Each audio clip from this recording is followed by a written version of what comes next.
uma ligação diária. Envelhecer é solitário. Tenho 72 anos e, na maioria dos dias, sou só eu e o silêncio. Filhos, netos, sobrinhas, sobrinhos, todos eles adoravam passar tempo comigo quando eram jovens. Mas a vida fica corrida e, eventualmente, eles simplesmente não têm tempo para alguém velho e chato. Eu entendo, eu realmente entendo. Mas meu filho, não. Aos 33 anos, ele nunca se afastou. Ele me liga todos os dias, sem falta. Nossa ligação diária. Ele também me ajuda com a minha demência. Me faz as perguntas que o médico recomendou. Eu sei em que ano estamos, em que país vivemos, meu nome, idade, endereço. É para manter a minha mente afiada. Ultimamente, porém, algo está errado em nossas ligações. Pode ser minha demência, mas às vezes ouço ruídos estranhos no fundo. Estática, vozes distantes, sussurros. Ele diz que é apenas uma conexão ruim ou culpa a TV. Nas últimas 3 semanas, meu filho está planejando me visitar. Moramos muito longe um do outro, então não é fácil. Mas hoje é o dia. Ele está a caminho. E como sempre, mesmo que ele esteja vindo me ver, tivemos nossa ligação diária. Passamos pelas perguntas de sempre, meu nome, minha idade, meu endereço. Então recebi outra ligação e o coloquei na espera. Senhora, aqui é o delegado Roberto. Lamento ligar assim, mas precisamos falar com você sobre seu filho. Estamos tentando falar com os parentes mais próximos dele. O que está acontecendo, doutor? Ele se envolveu em algum problema? Houve uma pausa, como se ele estivesse escolhendo as palavras com cuidado. Receio que seja mais sério do que isso. Lamento que tenha que descobrir assim, mas acabamos de receber os resultados dos testes. Estamos descobrindo ao mesmo tempo que você. O corpo do seu filho foi encontrado há 3 semanas. O quê? Não, isso não é possível. Eu tenho falado com ele todos os dias. Ele tá na outra linha agora mesmo. Ele tá vindo me visitar. Senhora, infelizmente é verdade. O teste de DNA foi conclusivo. Se você tem falado com alguém, por favor, esteja ciente de que a pessoa com quem você está falando não é o seu filho. A minha confusão se transformou em medo frio e penetrante. Desliguei o telefone na cara do policial, a minha mão tremendo, e voltei para a linha com meu filho. Eu não conseguia falar, apenas segurei o telefone no ouvido em um silêncio atordoado. Não havia som algum, apenas uma respiração pesada do outro lado da linha. Na minha cabeça, eu me repetia, respondendo a todas aquelas perguntas. Meu nome, minha idade, meu endereço. E então, assim que o pânico se instalou, o silêncio foi quebrado por uma batida na porta. A voz no telefone, agora baixa e distorcida, sussurrou. Mãe, você tá aí? Eu ainda tô aqui. Mãe. A linha ficou muda.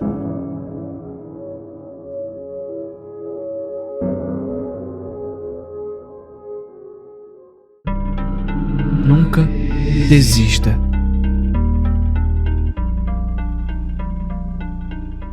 Por favor, lute, sussurrou papai. Só mais um pouquinho. Mamãe não olhou para ele, nem para mim. Apenas encarou o teto do hospital. Eu não consigo, ela disse, com os pulmões ofegantes. E então, ela morreu. Era uma quarta-feira. Eu tinha 8 anos. Papai mudou depois disso. Uma semana depois da morte dela, ele me fez sentar à mesa da cozinha até eu terminar a lição de casa. Meu jantar estava na minha frente, me provocando. Estava escuro lá fora. Eu estava chorando. Não conseguia resolver os 2 últimos problemas. Papai sentou na minha frente, silencioso, encarando. O meu estômago roncou. Eu não consigo, papai. A mão dele bateu na mesa. Não com força, só o suficiente para soar como um aviso final. Então, morre de fome, ele disse, jogando a comida fora ao sair da sala. Quando eu tinha 9 anos, ele me fez amarrar os cadarços dos meus tênis 50 vezes. Disse que não estavam apertados o suficiente. Mas dói quando eu ando, eu gemi. Não consigo usar assim tão apertados. Você vai usar. Eu não consigo. Tudo bem, ele disse. Se levantou, arrancou os sapatos dos meus pés e cortou os cadarços com uma tesoura. Então, anda descalça. E eu andei. Por semanas. Quando fiz 10 anos, ele colocou uma cesta de basquete no quintal. Errei meu primeiro lance. Você não entra em casa até fazer 10 cestas seguidas, ele disse. O quê? Não, eu não consigo fazer isso. Você vai. Mas tá congelando aqui fora, papai. Ele simplesmente jogou a bola, entrou e trancou a porta. Dormiu profundamente enquanto eu tremia a noite toda. Eu fiz o 10º arremesso em algum momento da manhã seguinte, sangrando pelo nariz, mãos em carne viva de frio. Ele abriu a porta sem dizer uma palavra. Às vezes ele gritava comigo, mas nunca me batia. De certa forma, eu queria que ele tivesse feito isso. Teria sido mais fácil, mas não. Ele só me cansava. Tornou a desistência pior do que a morte. Quando peguei pneumonia aos 13 anos, desmaiei na escola. Quando acordei no hospital, ele já estava lá. Você vai ficar bem. Você volta amanhã, ele disse. Olhei para ele, assustada. Eu não posso voltar já. Seu olhar poderia ter parado o meu coração. Mas você vai, ele disse. Os anos se passaram. Eu me mudei, virei enfermeira. Algo em cuidar de gente morrendo me deu paz. Então meu pai adoeceu. O câncer chegou rápido. Um tipo cruel o devorou por dentro. Ele mal falou no final. Apenas ficou lá, pele e osso. Quando ele morreu, eu não chorei. Simplesmente o trouxe de volta. Seus olhos se abriram de repente. Arqueou, arranhou os lençóis. Segurei sua mão com força. Sorri diante dos seus olhos cheios de dor. Alguns dias depois, aconteceu de novo. E de novo. Cada vez que ele escapava, eu o trazia de volta. Cada vez era pior do que antes. Seu corpo tremia. Seus pulmões sangravam. A dor se transformava em mais dor. Eu estava verificando seus sinais vitais quando, de repente, ele agarrou meu braço. Por favor, ele conseguiu dizer de alguma forma. Eu não consigo. Levantei a minha mão e a coloquei sobre a dele. Dei um tapinha gentil e sorri. Mas você vai.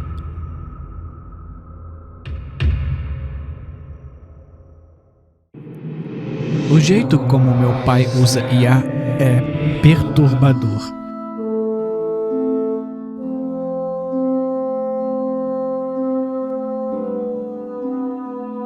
Eu peguei meu pai conversando com minha mãe.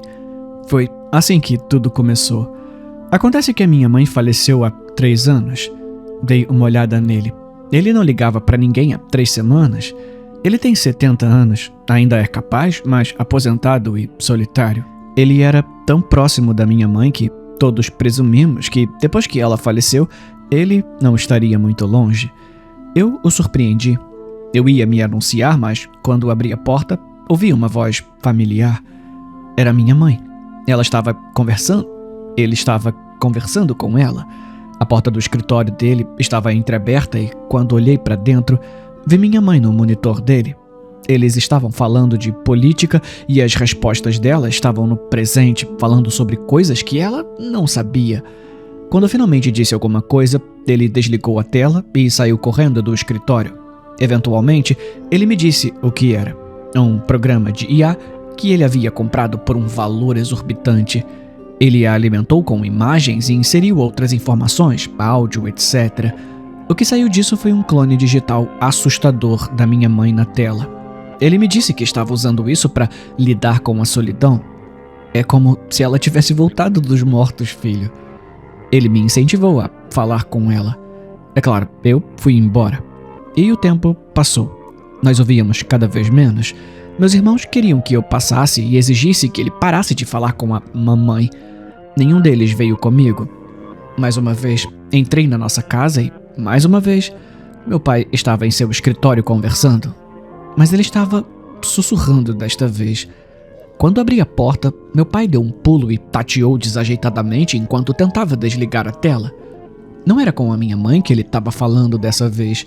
Era uma mulher jovem. Seu cabelo e sua maquiagem pareciam dos anos 70. Eu a vi brevemente antes que o monitor apagasse. Não era bom. Aparentemente, ele tinha criado uma IA da antiga namorada do colégio. Eu fiquei furioso, peguei o laptop dele e me virei para sair, sem pensar em nada melhor para fazer. Ele me seguiu para fora, perguntou se havia algum problema em ficar lembrando dos seus melhores momentos agora que minha mãe tinha ido embora. Implorou para que eu devolvesse o laptop e eu o fiz. Naquela noite, conversei com a minha esposa sobre tudo. Eu não sabia o que dizer aos meus irmãos. Minha esposa me disse para dormir pensando no assunto. Eu concordei com ela. Cochilei no sofá e, quando acordei, ela estava assistindo a um de seus programas de true crime. Reconheci a mulher na tela. E eu, claro, o denunciei. Depois de vasculhar o computador dele, a polícia encontrou 30 pessoas nos melhores momentos dele, com quem ele estava conversando, além da minha mãe. Todas foram assassinadas ou dadas como desaparecidas nos anos 70.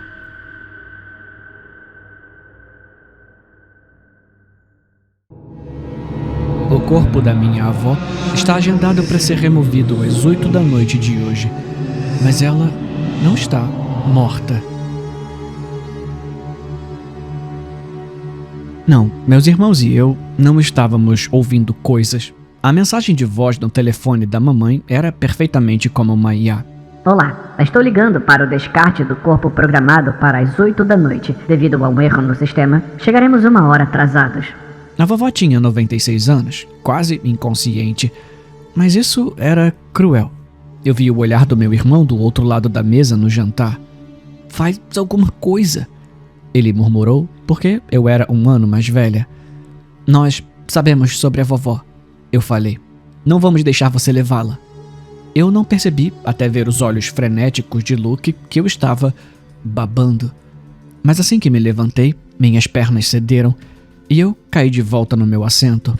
Um baque alto, repentino, e a cabeça de Frida bateu na mesa. Minha cabeça girou e eu caí da cadeira. A expressão da mamãe não vacilou. Eles não estão aqui pela vovó, Rosie. Ela disse calmamente. Eles estão aqui por você. A porta se abriu. Um enxame de preto inundando o interior. Boneca número 68, versão 10, por favor, fique parada. Uma mulher gritou para mim. Ela se agachou ao meu lado, seus dedos gelados fazendo cócegas na minha orelha. Eu os senti deslizar para dentro. Um grito lutando na minha garganta antes que eu sentisse o que quer que estivesse preso no meu ouvido. Senti dedos estreitos, envolvendo-o e puxando. Eu gritei, uma agonia profunda queimando através de mim, através de... Pelos olhos semicerrados, eu vi a mim mesma, Luke e Frida. Uma sala de concreto e paredes salpicadas de sangue. Mamãe, com um sorriso maníaco, esfregou os dois, Luke na cabeça e Frida no estômago. Ela veio em minha direção, balançando a lâmina. Mas a cena mudou novamente. Desta vez, estávamos na cozinha. Na minha mão trêmula, havia uma colher de sopa. Na minha frente, Luke tombou da cadeira. Frida cuspiu uma espuma escarlate, enquanto mamãe explicava o quão lenta e dolorosa era uma morte por veneno. Novamente, estávamos no banco de trás do carro da mamãe. As portas fechadas, engasgando com gás com o cheiro pútrido. Quando a coisa foi puxada da minha orelha, eu estava gritando, meu cérebro estava fervendo. Quantas vezes ela nos matou? Quantas vezes sofremos? Quando um homem me pegou nos braços, a porta se abriu mais, e outra, eu, entrou pela porta. Outro Luke seguiu, e então, uma Frida. Olhos vagos e ingênuos. Vazio. Eu sinto muito. A voz do homem era um sibilo agudo, mas memórias batendo em mim. Em cada versão de mim, minha mãe nos assassinou brutalmente. Eu também não concordo com a lei das bonecas infantis. O homem recitou a lei, me balançando para frente e para trás. Os direitos dos pais afirmam que, uma vez que uma criança morre, os pais têm o direito de comprar cópias ilimitadas, incluindo suas memórias e consciência. Fui jogada na parte de trás de uma van, jogada em uma pilha de bonecas. Luke e Frida jogados em cima de mim, sua voz sumindo. Mas tem uns filhos da puta doentes como a sua mãe que abusam disso.